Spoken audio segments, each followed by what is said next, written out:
Welcome, curious minds, to another deep dive here at the Deep Dive. In our modern world, it often feels like we're constantly sifting through just an avalanche of information. It really does. Every day brings a new stack of articles, research, demands on your attention. Our mission right here is to be your strategic shortcut, your personal filter. We want to help you quickly cut through the noise, grasp complex topics, and pull out those essential nuggets of knowledge and insight from the source material you bring to the table. That's precisely it. Yeah. We don't just, throw facts at you. Yeah. Our true goal is to help you gain not just information, but real understanding, those genuine aha moments where connections suddenly click into place. Right. And we try to do it all without leaving you feeling overwhelmed. Think of us as your expert guides, sort of navigating the intricate pathways of data so you emerge truly well-informed, ready to apply what you've learned. And today, we're plunging into a field that quietly underpins efficiency and strategy across almost every aspect of modern life, even if its name isn't on everyone's lips. Operations research. We've taken a fascinating set of sources for this deep dive, specifically excerpts from operation-research.pdf, and we're going to unpack how this discipline is fundamentally about finding the absolute best way to do things. Whether it's making critical strategic business decisions or managing incredibly complex systems, operations research, well, it's the science of optimization. It absolutely is. Honestly. Operations research is inherently interdisciplinary.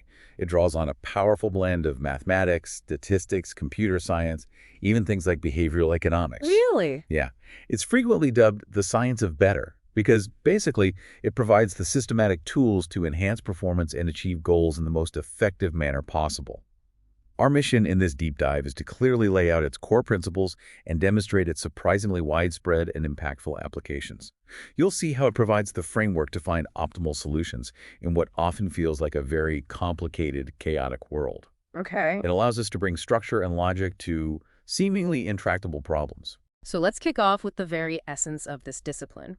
When we talk about operations research, what exactly is it?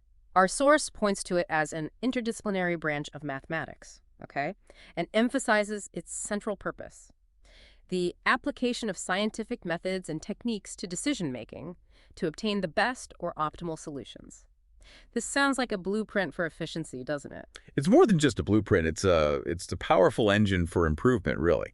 To elaborate on those scientific methods, operations research relies heavily on sophisticated mathematical modeling, robust statistical analysis, and, clever algorithms. Okay. The ultimate goal is always to arrive at optimal, or at least highly effective decisions, especially when you're confronting really complicated problems. Now, when we speak of optimal, we're typically aiming to either maximize something desirable, think maximizing, say, higher internet bandwidth, boosting profit margins, speeding up an assembly line, or maybe achieving greater crop yields. Right, getting more of the good stuff. Exactly. Or conversely, to minimize something undesirable, such as lowering risk, cutting costs, preventing losses, things like that.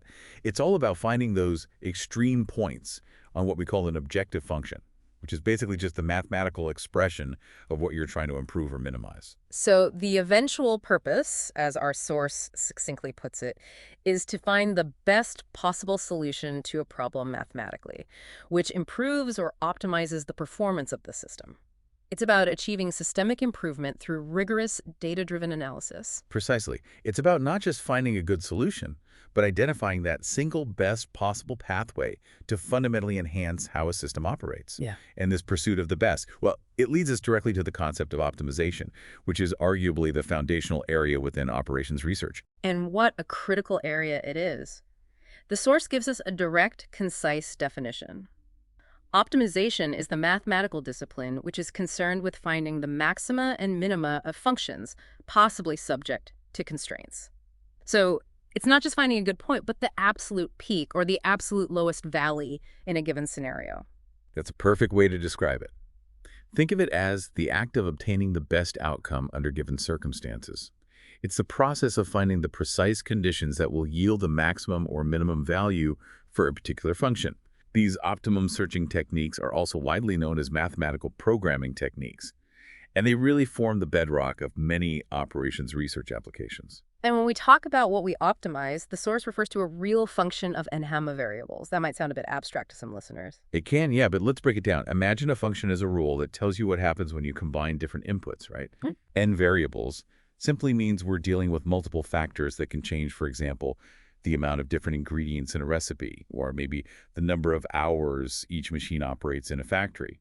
The crucial distinction, the one that profoundly shapes our search for the optimal solution, is whether we are optimizing with or without constraints. Constraints. So these are the real-world limits or boundaries that restrict our choices. Like, you can't use more raw material than you have, Yeah. or a flight can only carry so many passengers. Exactly right. Our source provides excellent examples. You might have a simple constraint like is beta 0, meaning a quantity, say the number of units produced, has to be positive. Makes sense. Or more complex ones like Magnus 2 by 5 and Y01 for two different variables, defining a specific range or a minimum threshold for each.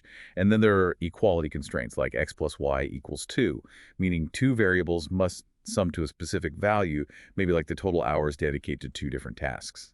These real-world limits are crucial because they define the feasible region, that's a set of all possible and allowable choices within which we search for the best possible outcome. Without them, the best might be infinite profit or zero cost, which, let's face it, is rarely realistic in any practical scenario. It sounds like optimization is incredibly versatile then. Where do we see it applied in practice? The source lists a really diverse set of areas. In the area of architecture, nutrition, in electrical circuits, economics, transportation, that's quite a range. It truly is pervasive. Let's consider some specific impacts. In architecture, optimization might be used to maximize building stability and energy efficiency, while simultaneously minimizing material costs and construction time. Okay. For nutrition, well, it helps formulate diets that meet specific nutritional requirements at the lowest cost, or maybe maximize nutrient intake within a given calorie budget. In electrical circuits, it's about optimizing power flow, minimizing loss, ensuring peak efficiency. In economics, it's absolutely crucial for allocating scarce resources optimally, whether it's maximizing utility for consumers, minimizing production costs for firms, or even setting national economic policies. Wow. And in transportation, as we'll definitely get into more later, it's all about finding the most efficient routes, maybe to minimize travel time or fuel consumption or even environmental impact. It's kind of the silent force behind many best practices we encounter and the reason so many systems run as smoothly as they do. Okay, moving from the broad strokes of optimization, let's zoom in on a fascinating subfield, game theory. Our source defines it as the formal study of conflict and cooperation and highlights that it applies whenever the actions of various agents are interdependent. That immediately brings to mind situations where what I do depends on what you do, and vice versa. It's not just about one person making a choice in isolation. Precisely. And when the source refers to agents, it's a wonderfully broad term. Those could be individuals making personal decisions, rival firms competing in a market, different political parties, or even nations. Game theory provides a sophisticated language, a framework really, to formulate, structure, analyze, and ultimately understand these complex strategic scenarios. The concise definition is that game theory is a study of how to mathematically determine the best strategy for given conditions or circumstances in order to optimize the outcome.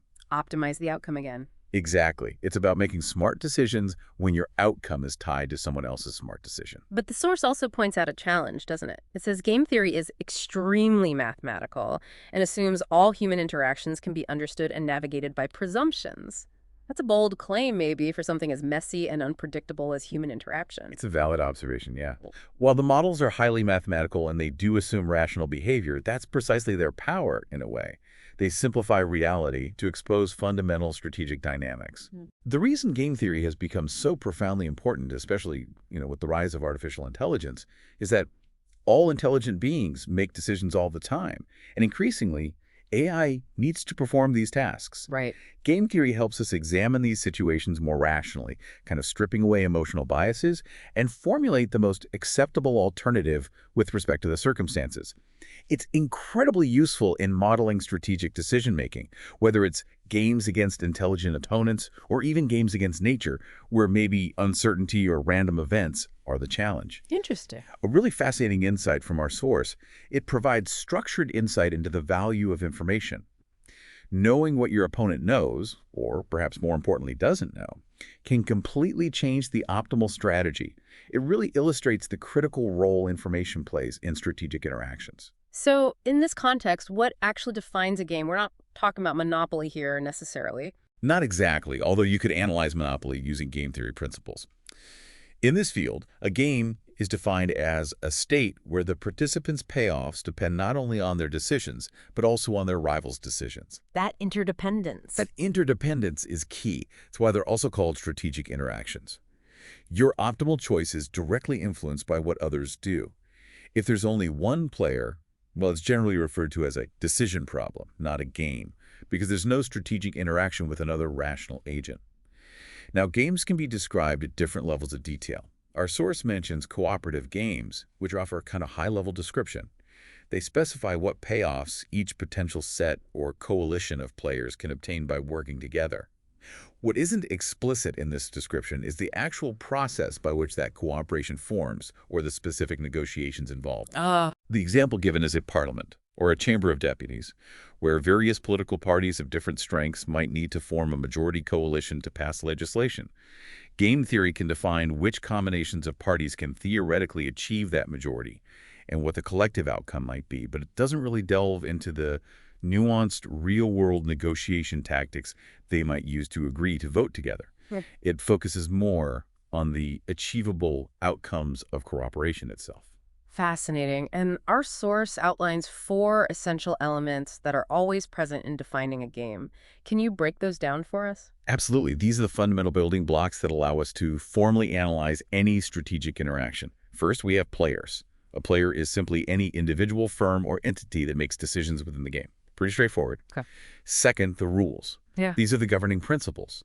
They dictate when each player moves, what desirable or permissible moves they can make, and crucially, what information is known to each player before they make their move, like is it simultaneous or sequential. Third, the outcomes. These are simply the various possible results that arise from the player's chosen moves. And finally, payoffs. This describes the value or benefit each player receives for any specific outcome. This is often quantified, for example, as how much money or utility or maybe just advantage each player receives. With those elements in mind, let's explore the different types of games. The source mentions sequential moves, zero-sum games, and non-zero-sum games. Indeed. Sequential move games are those where players make their decisions in a specific order, and subsequent players can observe the actions of previous players. Think of chess, right? Each move informs the next. The source provides examples such as in industrial organization, where maybe a new firm entering a market observes and responds to an incumbent firm's actions, or a leader-patron game in quantity competition. Another classic is a sequential bargaining game, where 2 players take turns making offers to divide something, like a pie, with each offer potentially influencing the next one. Then we have zero-sum games. In these games, the sum of the payoffs remains constant throughout the game. This means one player's gain is exactly another player's loss. The total value, the pie, doesn't change size. Win-lose. Exactly, pure win-lose. They truly represent 2 sides in direct conflict, like a poker game where the money on the table is fixed, or a competitive sports match. In zero-sum games, being well-informed always helps a player, because there's no downside to knowing more when the total pie isn't growing. In contrast, non-zero-sum games are where the sum of payoffs is not stable during gameplay. Here, players may choose to cooperate or compete, and it's possible for everyone to gain or everyone to lose, or some to gain more than others without a direct one-to-one offset. So the pie can grow or shrink? Precisely. And crucially, in non-zero-sum games, the source notes that being well-informed may harm a player. This hints at situations where maybe concealing your true intentions or capabilities can be strategically advantageous, leading to a much more complex and often counterintuitive strategic landscape. Think of a negotiation where revealing your bottom line too early could really weaken your position. And to really drive home the non-zero-sum dynamic, our source dives into one of the most famous examples in game theory, the prisoner's dilemma. This is such a classic, perfectly illustrating a profound and often paradoxical concept. It absolutely is. The prisoner's dilemma is a game in what's called strategic form, involving 2 players. Each player has 2 primary strategies. Right. Cooperate, let's mark that C for player 1 and C for player 2, or defect, mark D for player 1 and D for player 2. It's set up so player I chooses a row in a matrix, and player 2 simultaneously chooses a column, without knowing the other's choice. Let's walk through the payoffs, because they're key to understanding the dilemma. If both players choose to cooperate, that's strategy combo, CC, and each player gets a payoff of 2, let's say 2 units of good stuff. Okay, both do well. Right. If both choose to defect, each gets a payoff of 1. Not as good, but not terrible. Both do okay-ish? Yeah. Now here's the twist. If player I cooperates and player 2 defects, C at E. Player I gets 0, the sucker's payoff, while player 2 gets 3, the temptation payoff. One player benefits greatly from the other's cooperation while betraying them. And conversely, if player 1 defects and player 2 cooperates, D, C, player I gets 3 and player 2 gets 0. The roles are just reversed. Our source illustrates this with a table where player I's payoff is in the lower left of each cell and player 2's is in the right top. This staggered format, which is attributed to Thomas Schelling, makes it really clear when a game is symmetric, meaning it gives identical outcomes if the players were swapped. In the prisoner's dilemma, there's no specific order between player 1 and 2 because they act concurrently, making the symmetry possible and the analysis quite straightforward. Now let's talk about the dominant strategy. This is the core insight of the prisoner's dilemma. The idea is that defect is a strategy that dominates cooperate. Let's see why. For player 1, think about it. If player 2 chooses C, cooperate, player I's payoff is 3 if they choose D, defect, versus only 2 if they choose C, cooperate. So defecting is the better individual choice in that case. Right. 3 is better than 2. Exactly. Now, what if player 2 chooses D, defect? Well, then player I receives 1 for choosing D compared to 0 for choosing C. Again, defecting is better. 1 is better than 0. Yeah. This shows that D is always superior for player 1, regardless of what player 2 does. It dominates C. And because the game is symmetric, the exact same logic applies to player 2. D dominates C. The crucial point here, as the source states, is that no rational player will select a dominated strategy because they would always be better off switching to the one that is dominant. Therefore, the unique conclusion in this game, assuming both players are rational and aim to maximize their own utility, is for both to choose, DD, and the resulting payoffs are 1, 1 for each. And this is precisely where the dilemma truly comes in, right? Because that outcome, where both players defect and get 101, is clearly less than the payoff 2 if that would be accomplished when the players chose, CCC. It's a powerful illustration of how perfectly rational individual choices can ironically lead to a suboptimal outcome for the group as a whole. It feels counterintuitive, but it happens. Exactly. It's a fundamental paradox, a cornerstone of game theory that reveals deep truths about human and strategic interactions. The history behind the name is quite illustrative, as the source mentions. Imagine 2 prisoners suspected of a serious crime, interrogated separately. There's no hard evidence unless one testifies against the other. Okay. If one prisoner confesses and implicates the other, they get immunity, let's say payoff 3, freedom, while the other serves a long sentence, payoff 0. Right. If both stay silent, cooperate with each other, the police have less evidence and they both get a light sentence, say payoff 2 each. The best joint outcome. Yes. But if both confess, they both serve a moderate sentence, maybe payoff 1 each. The individual rational choice for each prisoner, when they can't trust the other, is to confess, even though they'd both be significantly better off if they had somehow managed to cooperate and remain silent. It's a powerful model for so many real-world scenarios, from arms races between nations to environmental agreements, even civil business pricing strategies. Okay. From the strategic interactions of game theory, let's transition to a concept we all encounter constantly, perhaps without even thinking about it. Waiting lines, or what operations research calls queuing systems. Our source defines it perfectly.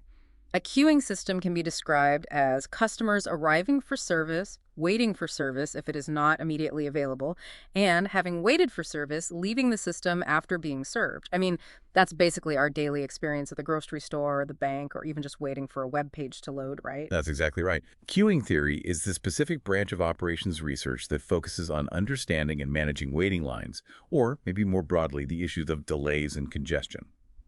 A typical queuing system comprises 3 main components: a user source, that's where customers originate, the queue itself, the waiting line, and a service facility with 1 or more identical parallel servers. And these aren't always isolated. Sometimes you have a queuing network, which is just a group of interconnected queuing systems.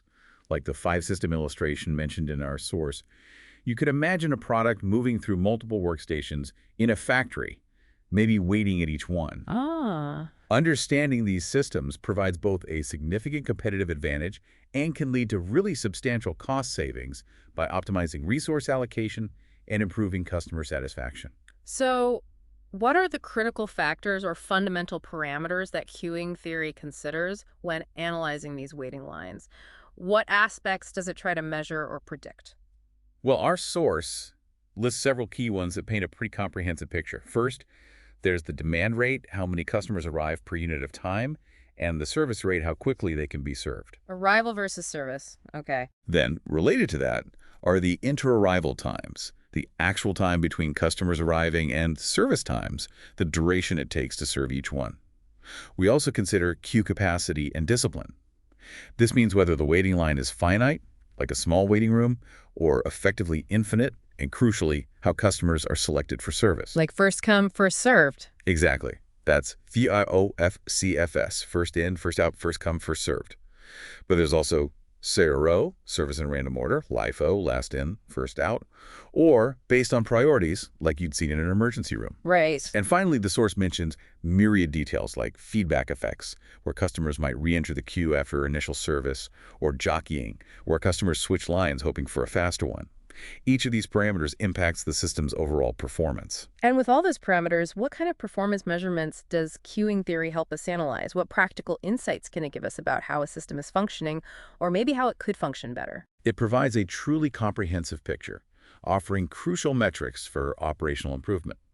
We can calculate the average waiting time of a customer, and even the distribution of that waiting time. How long people wait on average. Yep.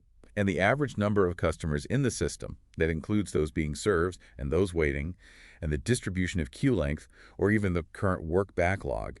It also allows for the calculation of the idle time of a server and the length of an idle phase, as well as the calculation of the busy time of a server and the length of a busy phase. All of these contribute to understanding the system utilization, which is a percentage of time the servers are busy, a really crucial metric for efficiency and resource planning. It sounds incredibly precise, almost like a perfect mathematical mirror of reality. But are there any weaknesses or limitations to queuing theory?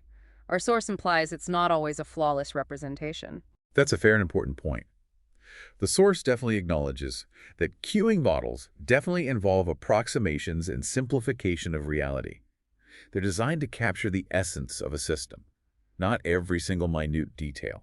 They aren't always perfect, real-time representations. Okay. However, their strengths are significant. The results give a sense of order of magnitude, changes relative to a baseline, and promising directions in which to move.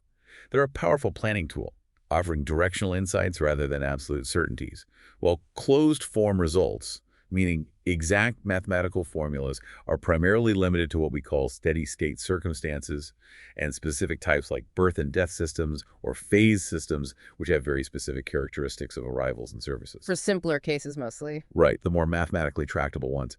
But the source also points out that numerical solutions are increasingly viable for dynamic systems. This means as computing power increases, so does our ability to model more complex, real-time queuing scenarios with greater accuracy using simulation methods, which we'll talk about later. Let's delve a bit deeper into what defines a queue and its processes. Our source details several characteristics of a queue that are typically measured, like the average number of customers in a line and the average number of customers in a service facility. It also looks at the probability a customer must wait and the average time a customer spends in a waiting line versus the average time a customer spends in a service facility. And of course, the percentage of time a service facility is busy. These all seem like intuitive metrics for evaluating how well a waiting line is performing. Exactly. And beyond those static measures, the source highlights characteristics of queuing process, which describe the dynamics of the system.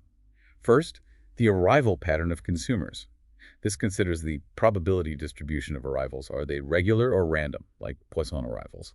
Are customers patient? They'll wait no matter what, or impatient? Impatient customers might balk and leave if the line is too long, or renege after waiting a while. We've all been there. Haven't we just? And is the pattern stationary, meaning consistent over time, or non-stationary, meaning it changes, think rush hour versus off-peak at a coffee shop? Second, we have the patterns of service. Again, this involves the probability distribution for how long service takes. Is it state-dependent? Does service time change based on how busy the server is? Maybe they get faster or slower. Or is it independent service? And is the service pattern stationary or non-stationary? Third are the disciplines of queuing. This refers to the rules by which customers are selected for service. The most common is first come, first served, FCFS, which we all expect. Standard line etiquette. Right. But there's also last come, first served, LCFS. Maybe think of a stack of papers to be graded random selection for service, or priority queue, where some customers get preferential treatment, like in that emergency room example. These can also be preemptive, where a higher priority customer can interrupt service for a lower priority one, or non-preemptive disciplines. Fourth is the system's capacity, specifically whether it has a finite, limited, or infinite, effectively unlimited waiting room. This determines if customers can always join the queue.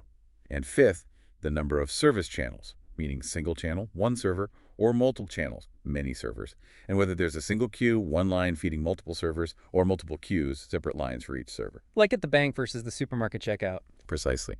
And finally, the stages of service. Is it a single stage process, like a hairstyling salon? Or are there multiple phases, such as a multi-step manufacturing process? There can also be process recycling or feedback, where a customer might have to re-enter a previous stage, like a document being returned for revisions. All these details contribute to building a comprehensive and accurate model of almost any real-world waiting line. So with all these detailed characteristics, queuing theory provides some general concepts and fundamental tools to analyze these systems. Our source mentions Little's Law and the MM1 model. Can you walk us through those, perhaps giving us that aha moment about their power? Absolutely. Little's Law is a beautifully simple yet incredibly powerful principle that often feels a bit like magic. It's expressed as L to T. L equals lambda T. Right here, L is the average number of customers in the system. That's those waiting and those being served. Lambda is the average arrival rate of customers, how many enter per unit of time. And T is the average time a customer spends in the system, their total time from arrival to departure, waiting plus service. What's truly amazing is that this law holds true for a vast range of queuing systems, regardless of the specific arrival or service time distributions, as long as the system is stable and customers don't just disappear mid-process. Wow, really? That general? Yeah. For example, if you know a coffee shop serves, say, 10 customers per hour, and each customer spends an average of 6 minutes or 0.1 hours in the shop, that's T, then Little's Law tells you that on average there will be L 100, 0.1, equal one customer in the shop at any given time. It's broadly applicable, from retail lines to call centers, even manufacturing flows, giving you quick, actionable insights. Then there's the MM1 model, which the source calls the classical queuing system. This is a specific, widely used type of queuing model. The M's in MM1 stand for Markovian, which is a technical way of saying that both the inter-arrival times, the time between customer arrivals, and the service times follow an exponential probability distribution. Exponential. It essentially implies that the probability of an event, like an arrival or a service completion, happening in the next instant is independent of how much time has passed since the last event. The system basically has no memory of past events, which simplifies the mathematics considerably. The 1 signifies that there is just a single server. Got it. MM1. Markovian arrivals, Markovian service, one server. You got it. Now, for this MM1 model to be stable, meaning the queue doesn't just grow infinitely long, there's a crucial stability condition. The arrival rate must be less than the service rate. Makes sense, right? If customers arrive faster than they can be served, the system will eventually get overloaded. Yeah, the line would just keep growing forever. Exactly. We also talk about system utilization, often denoted by the Greek letter rho, which is the proportion of time the server is busy. So 1 minus rho gives us the probability that the system is idle. The source also mentions defining the state Sn as n customers in the system, and Pn as the probability of having n customers in the system. From this foundation, mathematical formulas exist to calculate precise metrics like the average number of customers in the system, average system time, and the probability of having anchor customers in the system, the likelihood of having at least k customers waiting. These mathematical tools empower organizations to predict and manage waiting lines much more effectively, preventing bottlenecks and ensuring better service in a huge range of settings. Now, from the analytical models of queuing theory, let's shift gears to a powerful technique for understanding system dynamics, especially when things get too complex for direct mathematical formulas. Discrete event simulation, or DES. Our source defines it beautifully. It models the working of a system as a discrete sequence of events in time.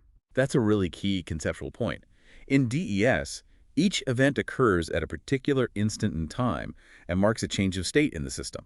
And crucially, between consecutive events, no change is assumed to occur.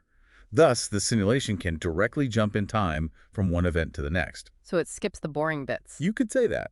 It allows the simulation to efficiently model complex systems without having to track every continuous microsecond, focusing only on those significant moments when something actually changes. It's kind of like flipping through a photo album of a system's life, only looking at the pictures where something important happened, an arrival, a departure, a machine breakdown.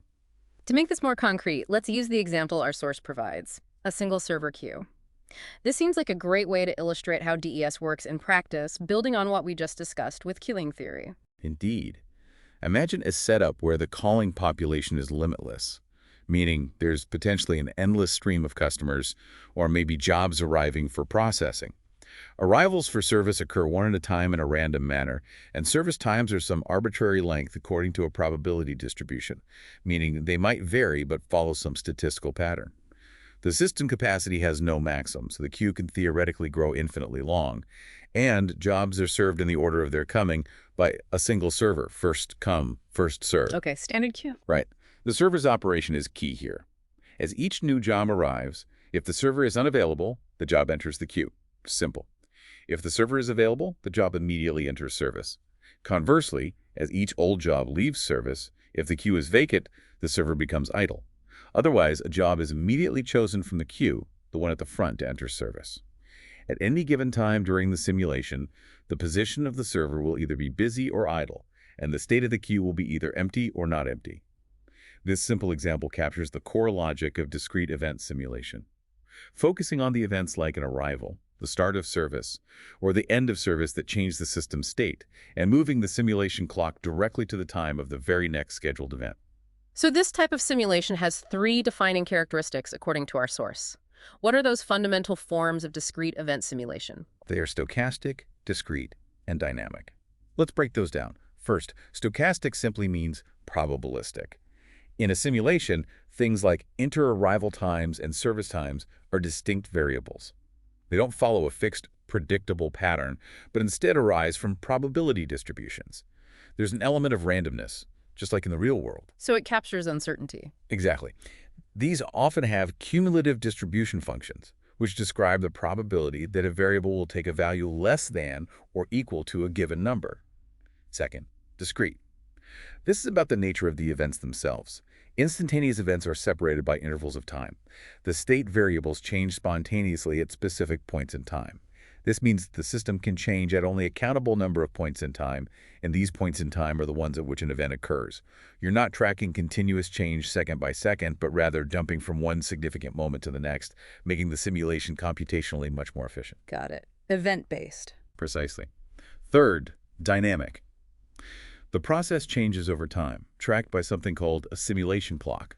The simulation keeps track of the current value of simulated time as it proceeds, and there's a structure to advance simulated time from one value to another, usually using a next event time advance mechanism.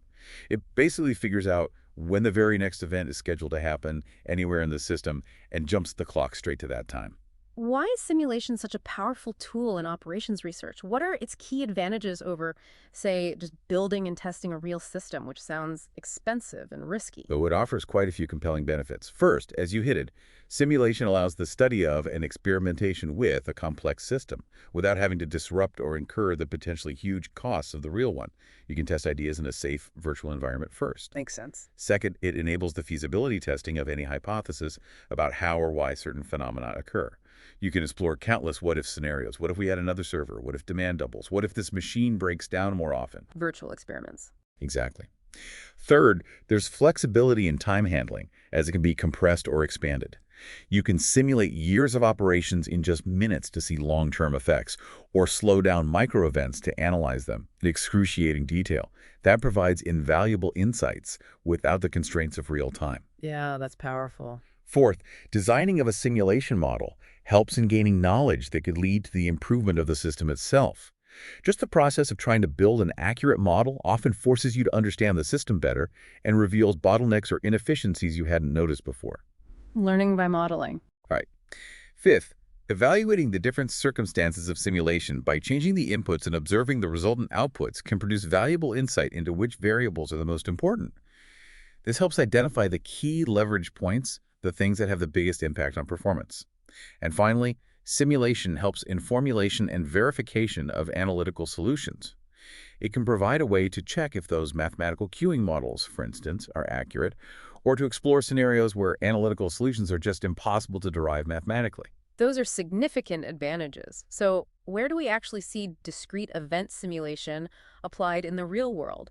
The source gives a great range of examples that show its broad impact. It does, yeah, showcasing its versatility across industries. Yeah. In computer network simulation, for instance, it's used to simulate new protocols for different network traffic scenarios before implementation, which can prevent costly real-world errors or network meltdowns. Good idea. For business process simulation, you see it in agent-based modeling and simulation of store performance for personalized pricing, or modeling the intricate workflows of a telephone call center, or even human fatigue risk simulations in continuous operations for industries like trucking or aviation, where human error can have really severe consequences. In hospital applications, DES is used for things like modeling front office and patient care and ambulatory healthcare practices, estimating maximum capacity in an emergency room to improve patient flow, or trying to find ways of decreasing the length of stay in an emergency department by optimizing processes and resource allocation. That's really important work. Absolutely.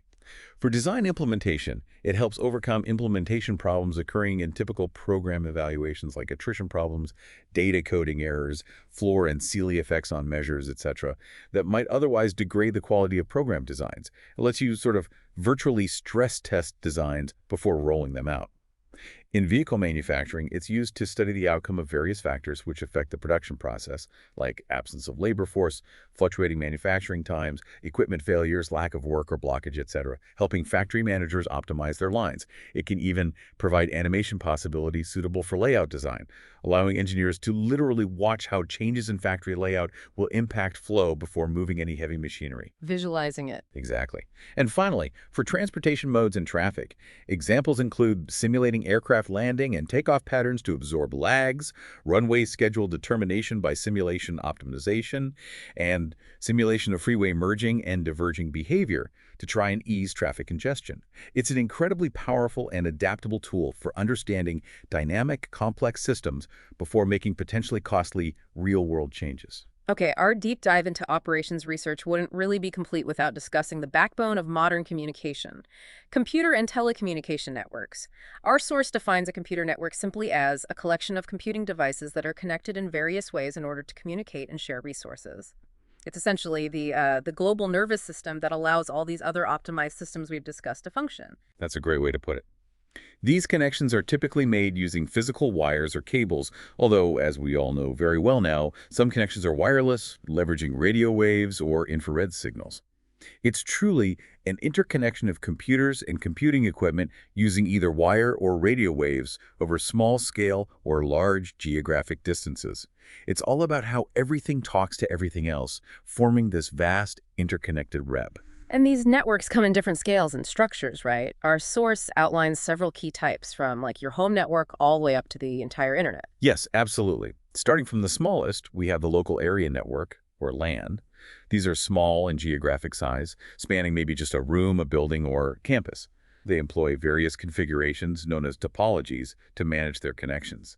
The source highlights three primary ones: the ring topology, where all nodes are linked in a closed loop on which messages travel in one direction. Think of data always moving clockwise around a circle. Like passing a node around. Sort of, yeah. Then the star topology, which centers around one node to which all others are linked and through which all messages are sent. This central node acts as a hub, and if it fails, well, the whole segment of the network might go down. A single point of failure. Potentially, yes. And the bus topology, where all nodes are linked to a single communication line that carries messages in both directions. A key point here is that a bus technology called Ethernet has become the industry standard for local area networks, forming the basis for most wired office and home networks you see today. Moving up in scale, we encounter the Metropolitan Area Network, or MAN.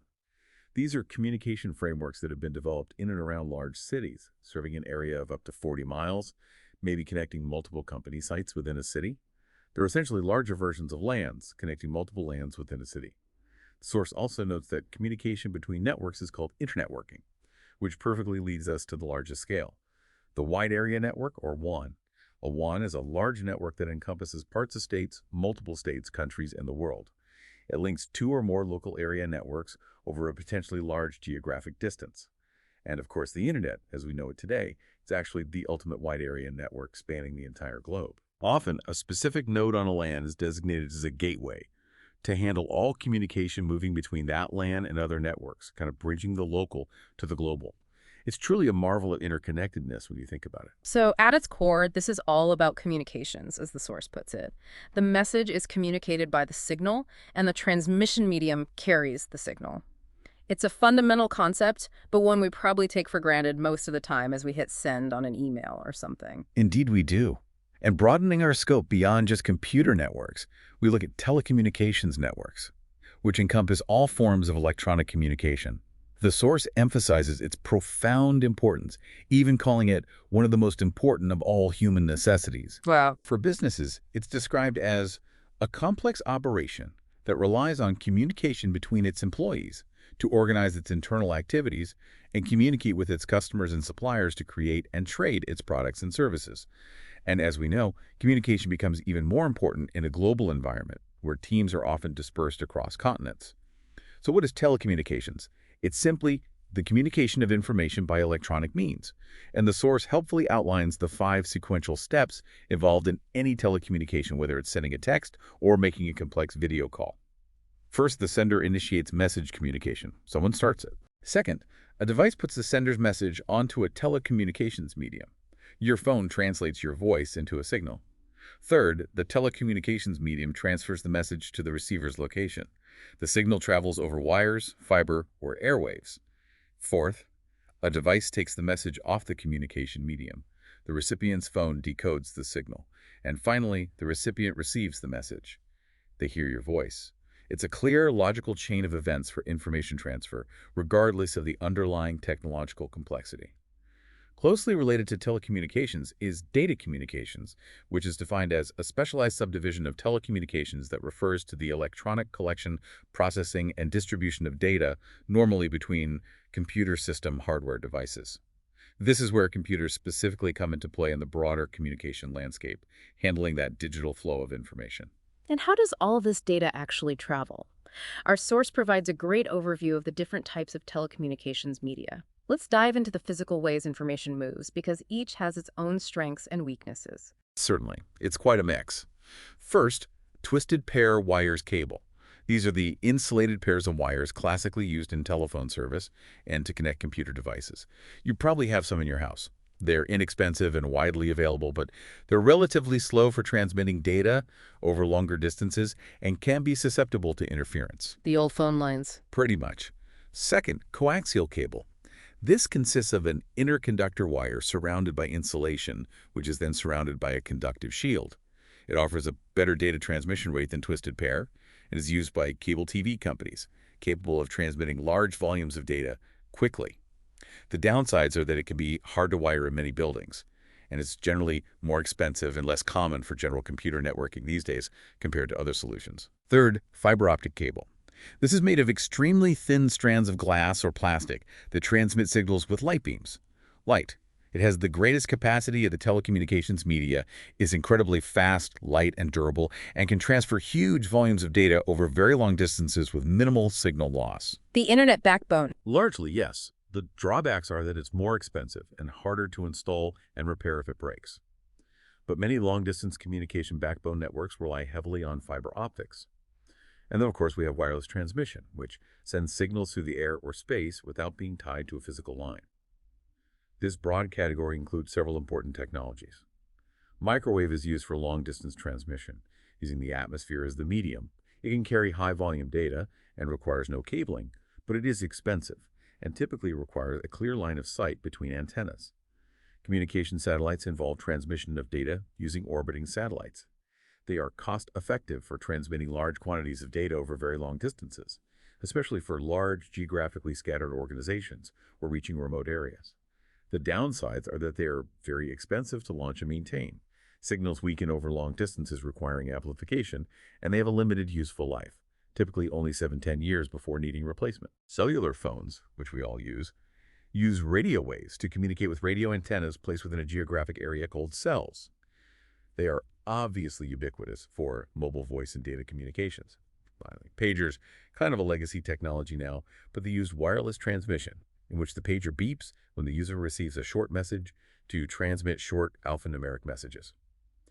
Each medium you see has its specific strengths and trade-offs, making it suitable for different communication needs and distance requirements. Let's pivot now from the physical movement of data and goods to the very intricate world of finance and its careful designs.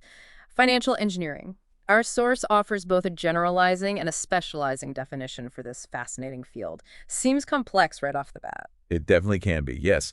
The generalizing definition states that financial engineering involves the design, the development, and the implementation of innovative financial instruments and processes, and the establishment of creative solutions to problems in finance. It's a very broad, encompassing view, almost like creating entirely new tools for the financial toolbox. Okay. The specializing definition narrows it down a bit, focusing on risk management by creative structural tools, the process of researching and developing new financial products and services that meet customer needs and, importantly, are profitable. It's also described as the process of designing new financial instruments, specifically derivative instruments. Derivatives, okay. Yeah. That's a key word. It is.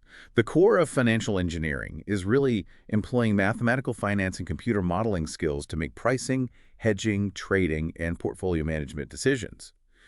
The aim is to specifically control the financial risk that an entity takes on.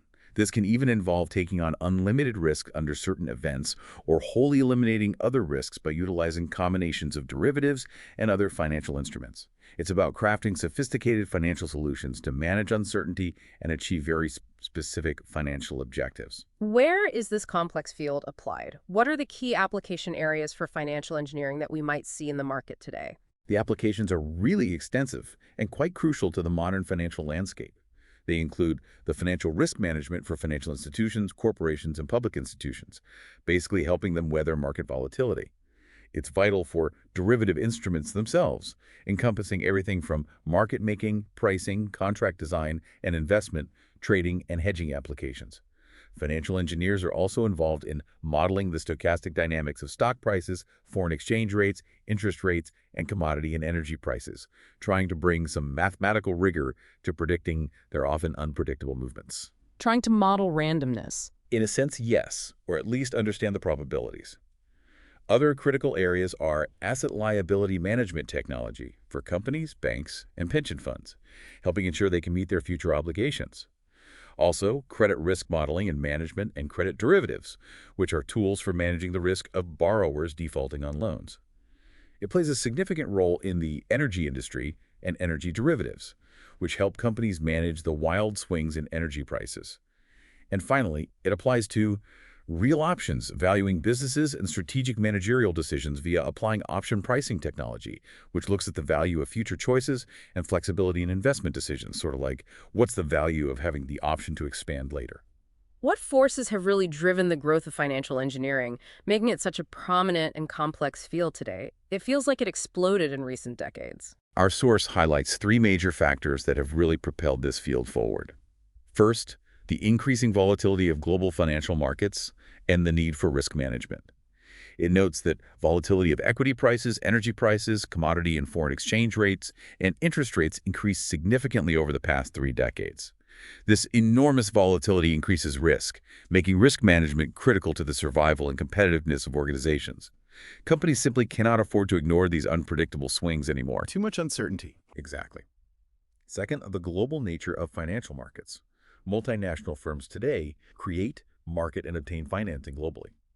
This inherently results in significant risk exposure to foreign currencies, domestic and foreign interest rates, energy and commodity prices, and global equity prices, all of which need to be expertly managed across different borders and time zones. Third, and perhaps most foundational, is information technology. Advances here absolutely drive the growth of financial engineering. IT enables real-time worldwide information in decision-making, analysis, data collection, and trading. The source points out that securities trading has gone electronic and proceeds from exchange floors into cyberspace, and crucially, banks are the biggest users of information technology, relying on massive IT infrastructure to handle their incredibly complex operations. Without these technological advancements, the sophisticated models and rapid transactions of modern financial engineering simply would not be possible. Given that financial engineering is so focused on managing risk, let's dive into what those financial risks actually are.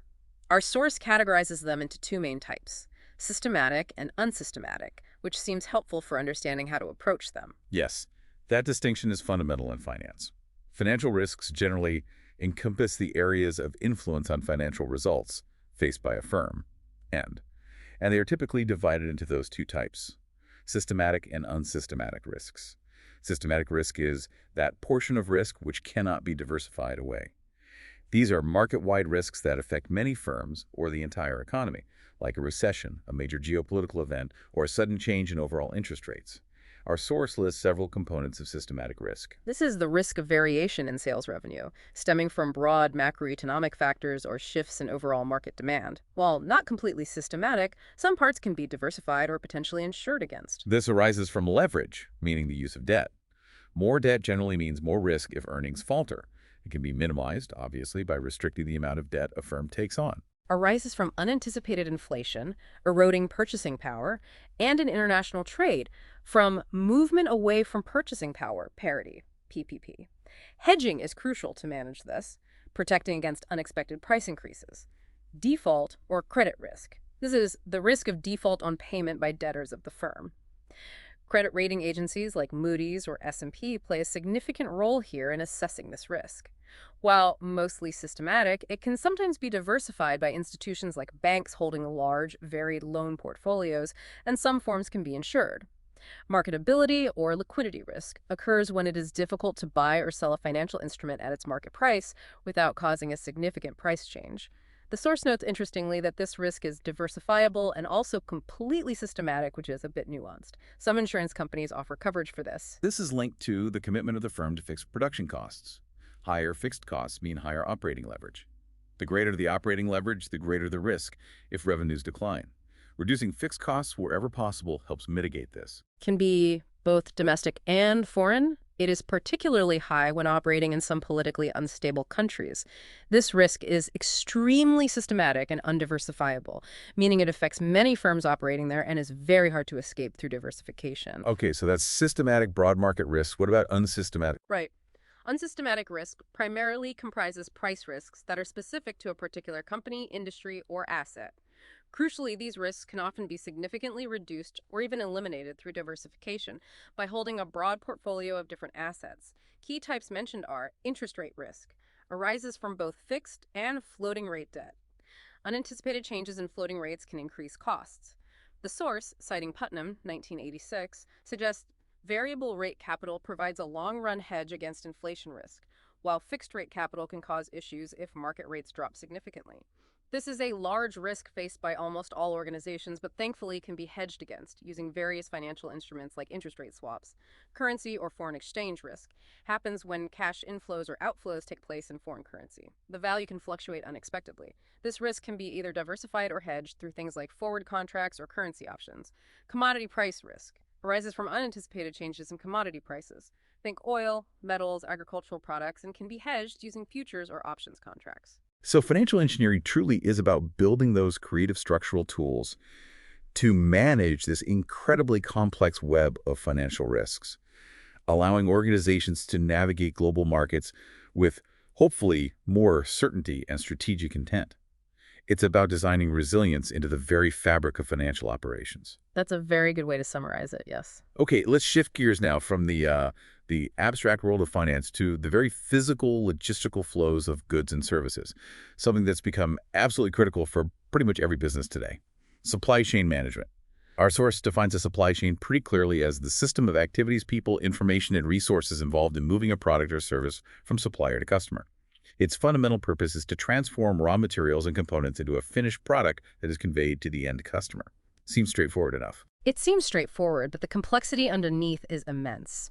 The Supply Chain Council USA provides an even more comprehensive definition, stating that supply chain management, or SCM, encompasses every effort involved in producing and delivering a final product or service from the supplier's supplier to the customer's customer. Wow, end to end. Totally end to end. This includes everything from managing supply and demand, sourcing raw materials and parts, manufacturing and assembly, warehousing and inventory tracking, order entry and order management, distribution across all channels, and delivery to the customer.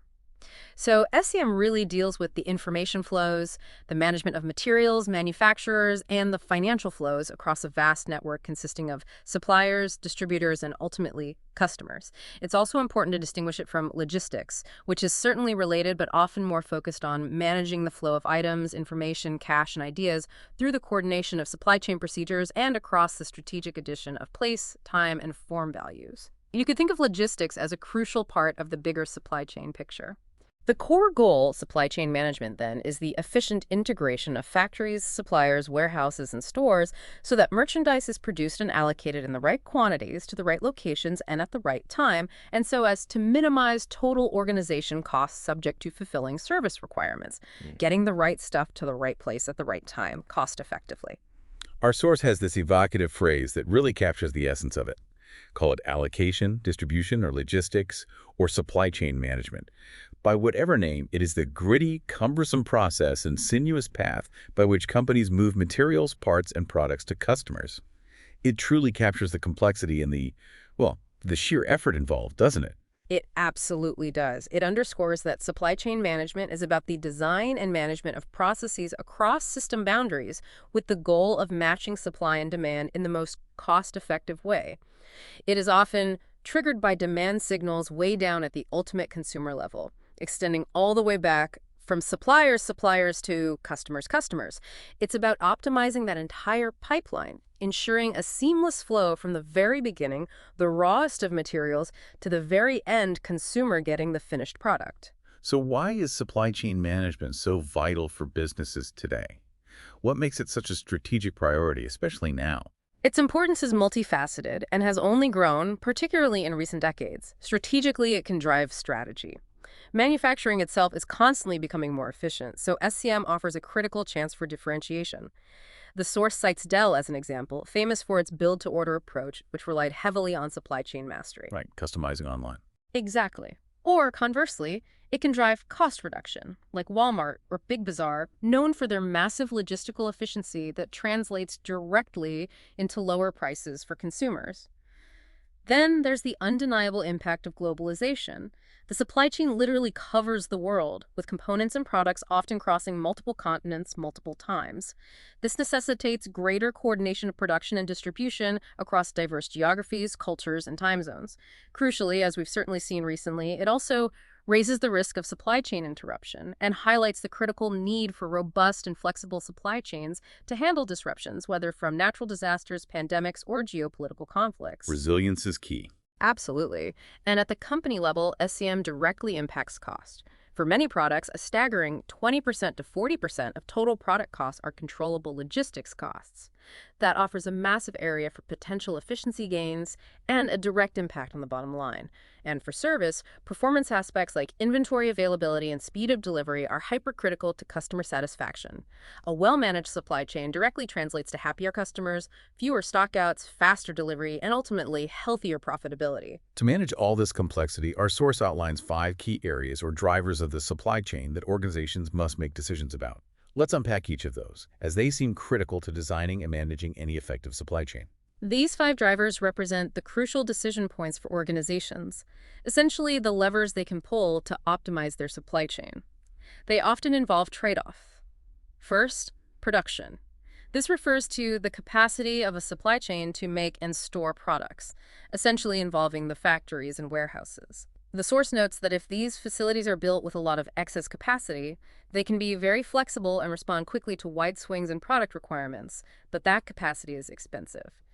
Factories can adopt one of 2 main approaches: a product focus, where a factory performs the whole range of actions necessary to make a given product line, like a plant dedicated to only one type of car, or a functional focus, which concentrates on performing just a few actions, such as only making a select group of parts or only doing assembly, potentially for many different products. Each has trade-offs in terms of efficiency versus flexibility. Okay, make versus store decisions. Right. Second, inventory.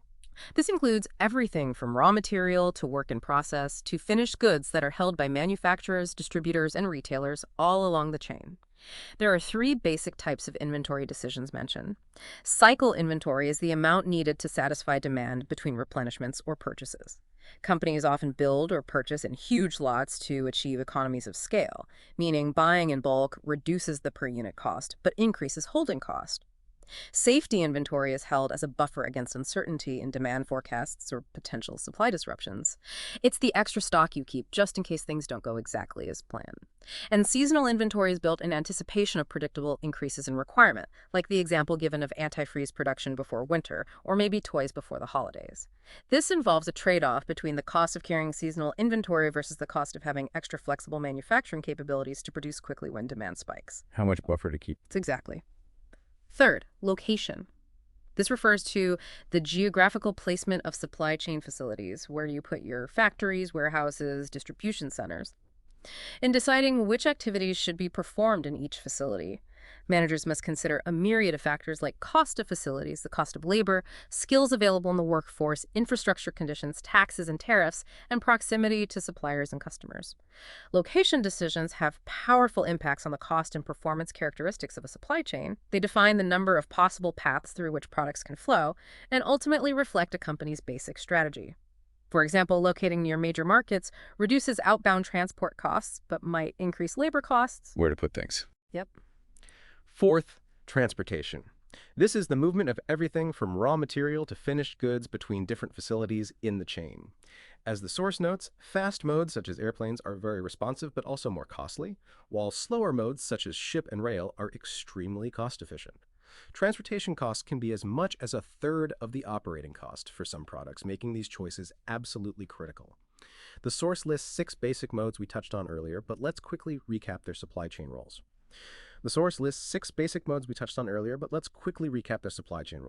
Ship is extremely cost-efficient, but also the slowest mode, ideal for high-volume, low-value, non-urgent goods over long distances.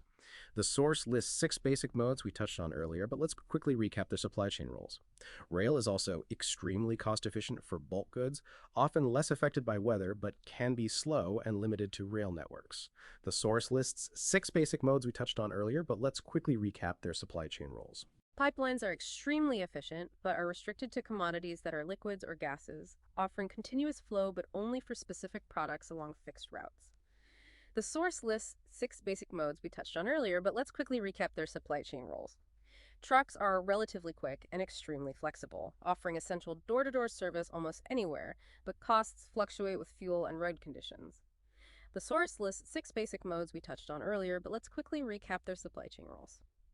Airplanes are extremely fast and extremely responsive, vital for high-value, perishable, or urgent goods, but they are the most expensive mode and limited by airport infrastructure. The source lists 6 basic modes we touched on earlier, but let's quickly recap their supply chain roles. Electronic transport is the fastest mode of transport, and it is very efficient and cost-effective, but obviously limited to electric energy, data, and products composed of data like pictures, text, and music. It's how digital goods arrive instantly. Moving this stuff around. Correct. And fifth, finally, information. This is arguably the glue that holds it all together. It's the basis upon which to make decisions regarding the other 4 supply chain drivers. It is the connection between all of the activities and actions, aiming ultimately to maximize the profitability of the entire chain. Information serves 2 main purposes: coordinating daily activities, which relate to the functioning of production, inventory, location, and transportation. This includes things like weekly manufacturing schedules, current inventory levels, daily transportation routes, and specific stocking locations. Real-time data guiding day-to-day operations. Forecasting and planning to anticipate and meet future requirements. This involves tactical forecasts to guide the setting of monthly and quarterly manufacturing schedules and timetables, and strategic forecasts to guide decisions about whether to create new facilities, enter a new market, or exit an existing market. Information is truly the nervous system of the entire supply chain, making it intelligent, responsive, and adaptable. So we've talked about supply chain management extensively. Our source also briefly defines logistics again here as simply supply plus materials management plus distribution. Yes, and it offers that comprehensive Council of Logistics Management definition again.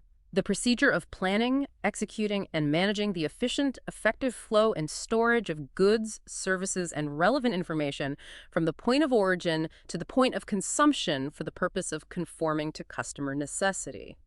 It really emphasizes that supply chain management, in its broadest sense, is a strategic form of logistics operation, focusing on optimizing that entire network and flow of value across the complete journey from raw material to end user. All right, our journey through operations research now brings us to a really powerful algorithmic technique for solving certain types of complex problems.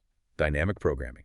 It sounds kind of futuristic maybe, but it's actually a very practical and widely used tool. It is indeed a fascinating and incredibly useful concept in both computer science and operations research.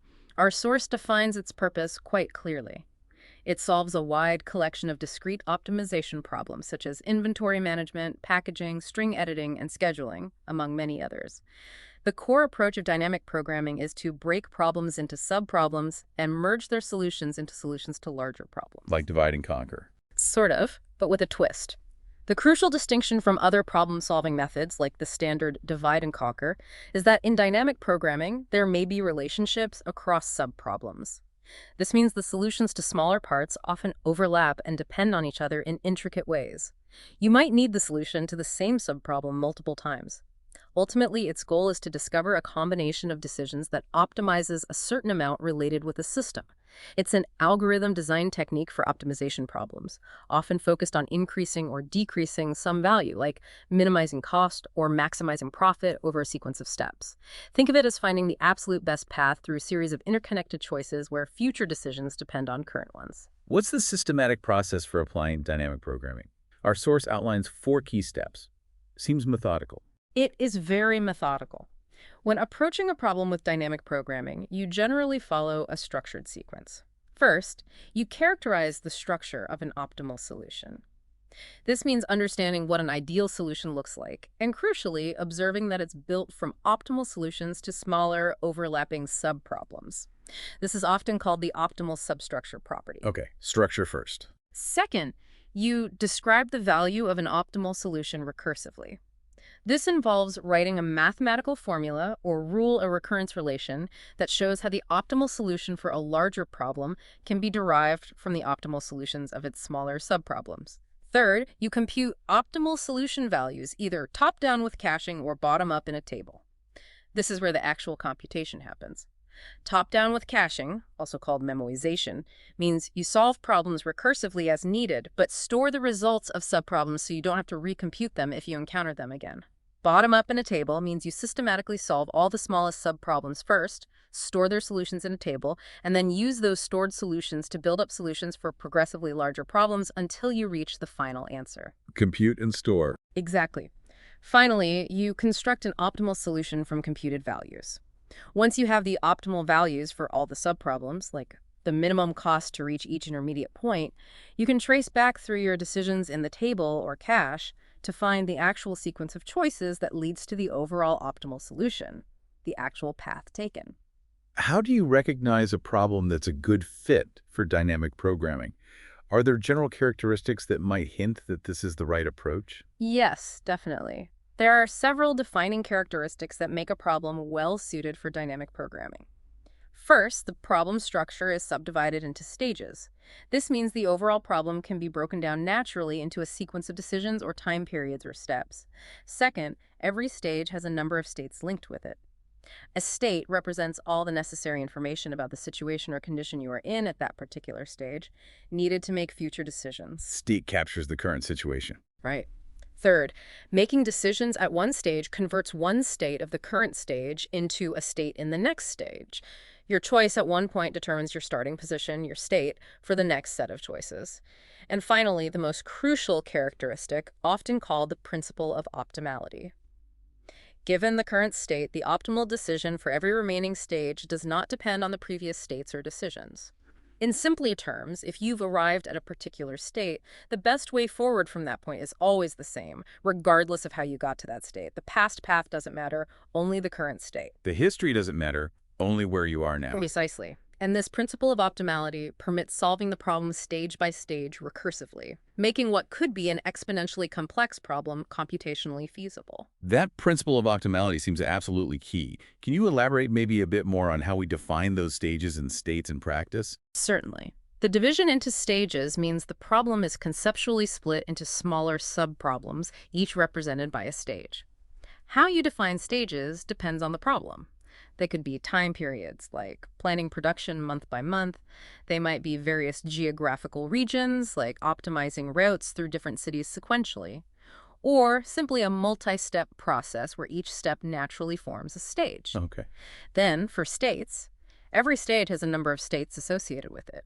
A state captures all the relevant information needed to make an optimal decision from that point onward, effectively summarizing the past decisions that led you there. Depending on what decisions are made in one stage, the system might end up in various states in the next stage. For example, in a routing problem, the states at a given stage might be the particular locations in that region you could possibly be in. Or in an inventory problem, the states might represent the amounts of certain resources you currently have on hand. The possible conditions at each step.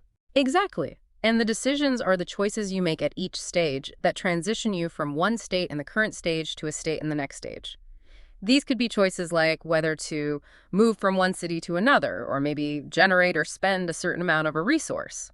Dynamic programming helps you find the sequence of decisions across all stages that leads to the best overall outcome, respecting that principle of optimality. That brings us nicely to a concrete example that really brings dynamic programming to life. The shortest path problem. I mean, many of us encounter this every day with navigation apps, but I suspect there's a lot more mathematical rigor to it. It's a fantastic example because it's so relatable, and yes, DP is often at the heart of it. In what we call an edge-weighted graph, which is basically just a network of interconnected points, vertices, and lines, edges, the weight of an edge measures the cost of traveling that edge. These weights could represent distance, cost, or time. So if you're looking at a map, the cost of traveling the edge road from city A to city B might be 100 miles, or $50 in tolls and gas, or 2 hours of driving time. The shortest path problem, often solved using algorithms based on dynamic programming principles like Dijkstra's or Bellman-Ford, answers questions like, what is the fastest way to get from A to B? Which route from A to B is the least expensive? Or what is the shortest possible distance from A to B? It's all about minimizing that total accumulated cost associated with the chosen path. And are there complexities here? Like, what happens if some of those costs are negative? Maybe you get paid to go through a certain town, or taking one road somehow reduces the cost of another. That's where it gets really interesting and where simple intuition can sometimes break down. First, if all the edges in a graph have non-negative weights, meaning costs are zero or positive, then algorithms like Dijkstra's work beautifully and efficiently find the shortest path from a starting vertex to all other vertices. For example, our source provides a specific path. The shortest path from B to F is BACEF with a total cost of 9. You simply add up the positive costs along the optimal path found. Straightforward addition. Right. However, as the source points out, things get complex for a graph with negative weights. For instance, the source gets an example where the path DACEF costs 4, even though the edge, DA itself, costs 5. This sounds counterintuitive. A path involving a high-cost edge might still be part of the overall cheapest path if other edges along the way have sufficiently negative costs, rewards. This changes the simple accumulation logic. Negative edges change the game. They do. And the problem gets even worse if the graph has a negative cost cycle. A cycle is just a path that starts and ends at the same vertex, like going D to A to C and back to D. If that cycle has a negative total cost, you could theoretically traverse it infinitely many times, making the overall path cost infinitely negative or arbitrarily small. Like an infinite money pump. Exactly. Our source illustrates this. A path like DACDACEF might cost 2, but if you repeat the negative cycle, DACD, again within that path, DACDACDACF, it might cost 0, and you could keep going, making it Manic 2, Manic 4, and so on. This creates an infinite loop where the shortest path is undefined because you can always make it cheaper. The conclusion, according to the source, is crucial. Solution can be found even for negative weight graphs, using algorithms like Bellman-Ford, but not for graphs involving negative cost cycles for the standard shortest path problem. That's a fundamental limitation you have to watch out for. Okay, our deep dive now takes us back to the practical flow of physical goods and people, focusing specifically on transport operations and logistics. Our source defines transportation simply but importantly as it provides the flow of materials, products, and persons between production facilities, terminals, warehouses, distribution centers, and customer locations. It's fundamentally the physical act of getting things and people from point A to point B. And its significance really cannot be overstated in the context of operations research and business. As the source notes, Large attention has been given to transportation since it consumes a large proportion of the total logistics costs. For many businesses, especially those dealing with physical products, transport is one of their biggest operational expenses, making its optimization a critical area for applying OR techniques. So when companies plan their transport operations, what are their main goals? What are they trying to achieve with all this movement of stuff? Transportation planning generally aims for a kind of triple objective, often involving balancing sometimes competing goals. First, customer satisfaction or quality of service. This is all about things like on-time delivery and ensuring minimal delays, damages, or losses to products while they're in transit. Happy customers are usually repeat customers, right? Second, productivity efficiency. This focuses more on internal operational improvements, such as transit time reduction, getting things there faster, and also lower variability of transit times, meaning delivery times are more predictable and reliable. Less time spent in transit means goods reach destinations faster and expensive assets like trucks or ships are utilized more efficiently. And third, cost minimization. This is pretty self-explanatory, reducing expenditures. This includes things like vehicle acquisition, fuel consumption minimization, and minimization of overtimes and excess personnel costs.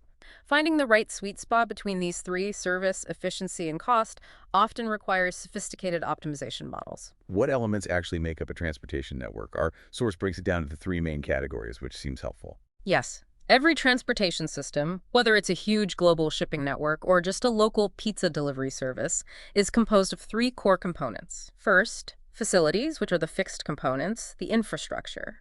These include user-specific facilities like warehouses, terminals, distribution centers, hubs, docks, etc., which are typically owned or leased by companies for their specific operational needs.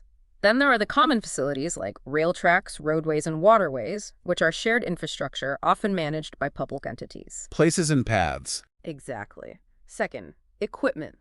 These are the various parts of a transportation network that are mobile and often belong and are maintained by the shippers or the carriers.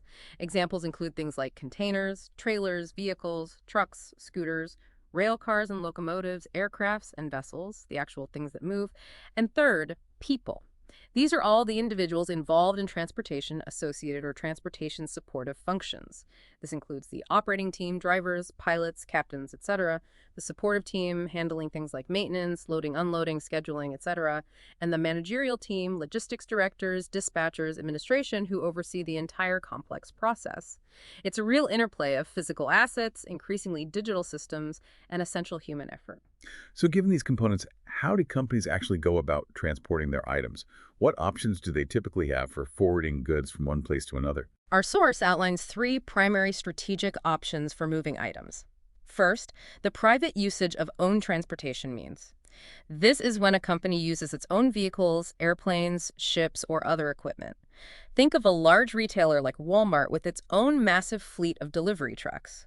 This offers maximum control and flexibility over operations, but comes with very high capital investment and ongoing operating costs. Owning your own fleet. Right.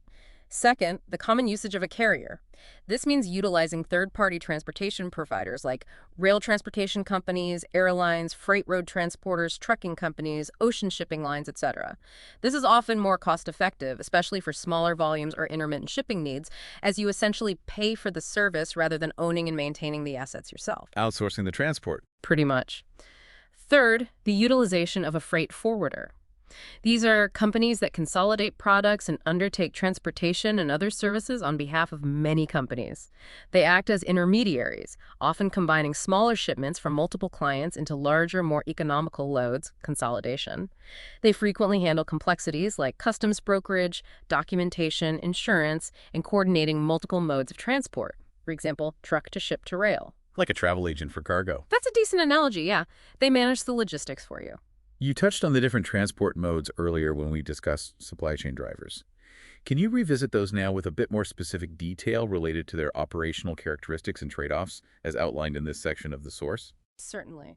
Each mode has distinct operational characteristics that make it suitable for different types of goods and specific logistical needs. Air transport is noted as expensive, but obviously provides long-distance transportation in short time periods. It's the go-to for high-value, time-sensitive, or perishable cargo. However, a key operational factor is that it depends heavily on weather conditions and delays or schedule divergences may occur.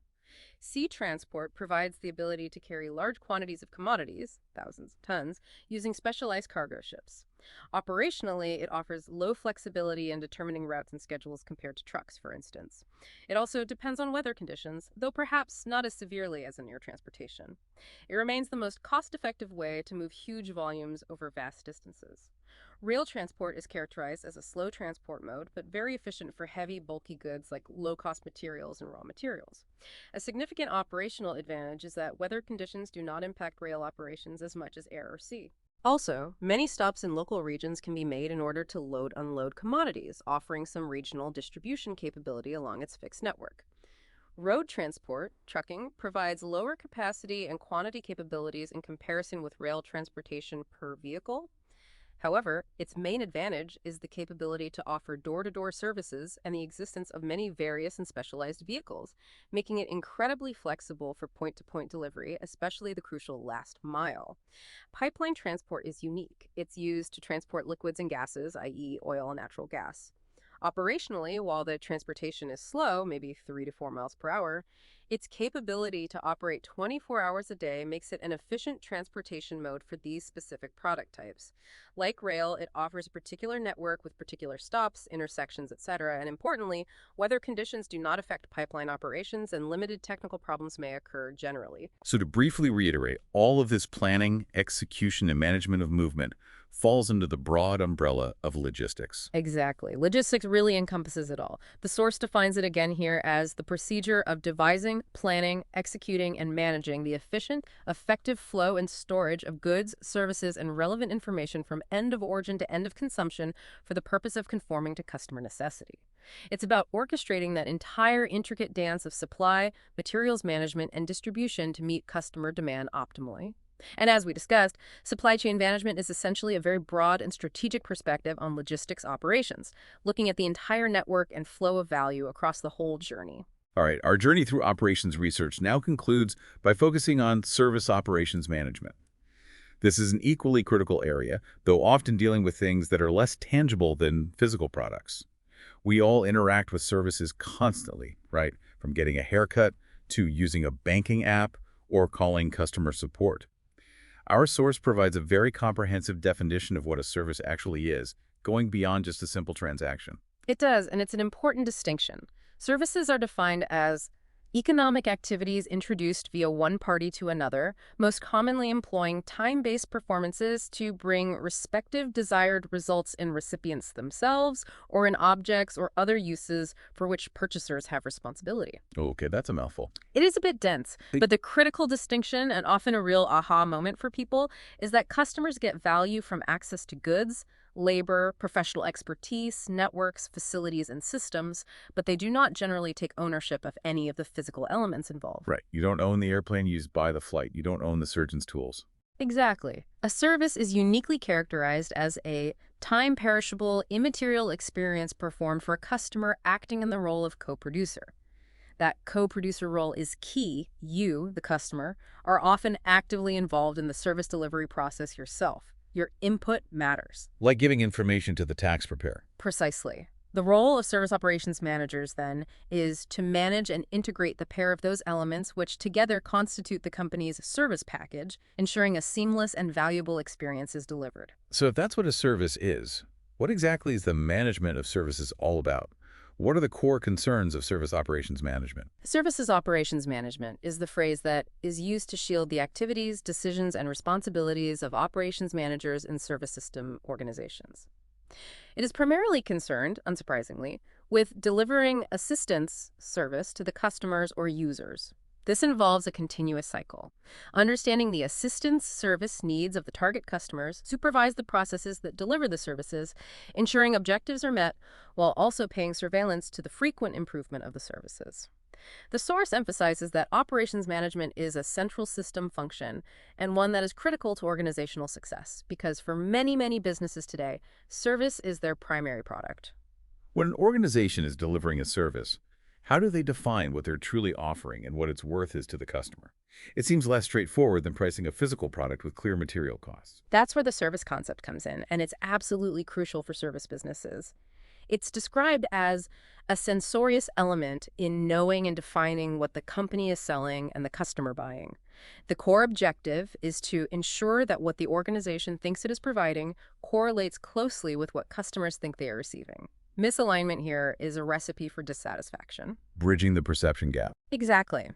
Related to this is service value. To truly understand value from the customer's perspective, the costs to the customer have to be weighed against the benefits they perceive in the service. Costs here aren't just money, but also time, effort, maybe frustration. So, the task for organizations is to find the right balance betwixt maximizing the value for customers and minimizing the cost to the organization of providing that service. It's important to remember, as the source states, that the ultimate judge of value is the customer. The real test is discern value whether the customers feel that they are receiving value based on their own, often intuitive and impalpable criteria. It's not just about what you technically deliver, but about what the customer perceives they are getting for their total investment money, time, effort. So managing those customer relationships seems absolutely key to successful service operations, maybe even more so than with physical products sometimes. Our source categorizes customers in several insightful ways and then outlines what managers need to do with that understanding. Yes, understanding your customer base is utterly foundational in services. Customers can be categorized in various ways. External versus internal customers. Example, end users versus employees in another department receiving IT support. Intermediaries versus end users or consumers, like a travel agent versus the actual traveler. Stakeholders, payers, beneficiaries, or participants. Think healthcare, where these might be different entities, and even pragmatically valuable and not so valuable customers from a long-term profitability standpoint. Yeah. This distinction is critical because operations managers need to recognize the different types of customer, understand the value of those various customer types to the business, understand the various nature and needs of every group of customers, try to retain valuable customers because retention is often cheaper than acquisition, and develop appropriate relationships with customers. Ultimately, segmentation is a first critical step in developing relationships with customers, enabling the company to understand the needs of specific targeted groups and maybe frame the service package to satisfy those needs better rather than just a generic one-size-fits-all offering. This deep understanding leads us directly to managing customer relationships, often referred to more broadly as relationship marketing. This is about organized, maintaining, and enhancing relationships with customers for common benefit rather than seeing any and each service as a one-off transaction. It's about building loyalty over time. The source outlines two main forms of relationship a company might build. Product relationships involve trying to capture the customer using a various kind of products, such as loyalty schemes, frequent flyer programmers, club cards, etc. These are typically found in higher volume operations where deep individual personal attention is difficult or impractical. And personal relationships exist in many experienced and high-margin services, low volume, where there is time and value in developing one-to-one relationships with clients and customers. This often entails things like key account management approaches, building significant trust and long-term partnerships, like in consulting or wealth management. Understanding customer expectations seems to be the ultimate measure of service success then. How does an organization ensure it's meeting those expectations, and what does true satisfaction really look like from the customer's viewpoint? Organizations that have a reputation for excellent service consistently spend time and money in hearing to customers. They actively solicit feedback. The objective, well, is to try to confirm that service can be outlined and delivered in order to meet those expectations. When operations consistently meet or even better exceed those expectations, customers are satisfied. And the source notes, satisfied customers are more likely to become valuable customers who not only use the service further, but may even recommend it to others, that powerful word-of-mouth marketing. The Holy Grail. Indeed, customer satisfaction is fundamentally defined as the result of customers' appraisal of a service based on a comparison of their perceptions of service delivery with their previous expectations. If customers' perception of the service matches or beats their expectations, then they should be satisfied. If it falls short, they won't be. The source breaks down elements of good service into really practical actions. Delivering the promise, this is simply about consistently doing what you say you will do. Reliability. Keeping your word. Exactly. Dealing with problems. Queries, this is about effective service recovery when things inevitably go wrong. How do you handle complaints? Providing a personal touch. This is about treating the customer as an individual, not just an account number.